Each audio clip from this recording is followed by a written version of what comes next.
Mga kababayan, ang black propaganda ay maruming bahagi ng politika at gagamitin itong sandata laban sa akin ng mga taong nangangarap na makita tayong bigo sa pagtupad ng ating sinumpaang tungkulin sa bayan.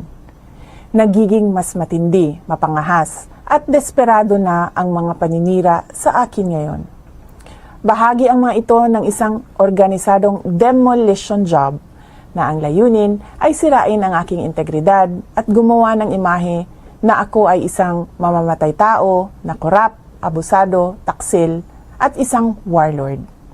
Makikita natin ito sa pag-atake sa confidential funds, pagpapalaganap ng video sa Commonwealth traffic, paggawa ng issue sa pagtatag ng security para sa opisina ng Vice Presidente, paglabas ng testigo na umano'y ako ay kaparte ng Davao Death Squad, sa malisyosong ulat tungkol sa aking mga baril at ang pambabastos sa relasyon namin ng aking asawa. Kamakailan lamang ay nagsusulputan din ang mga online scam sa pera sa social media, katulad ng scholarship o pabaon program para sa mga mag-aaral.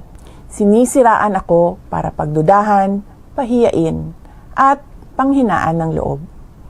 Nais nilang isuko ko ang aking sinumpaang tungkulin na magsilbi sa bayan.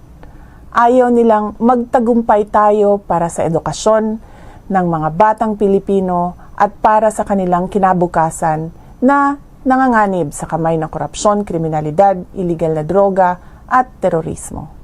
Taliwala ni ining tanan, daghang salamat sa inyong padayon nga suporta ug pagmahal. Magpadayon ko sa akong trabaho para sa kaayuhan sa nasod. Salamat sa inyong patuloy na suporta sa aking mandato na itaguyod ang pag-angat ng antas ng edukasyon ng ating mga kabataan. Salamat po sa inyong mga dasal. Tandaan po natin na ang mga paninirang ito ay nagkukubli ng mga personal at politikal na interes. At ang mga ito ay hindi ninyo interes. Hindi interes ng bayan, hindi ito interes ng Pilipinas.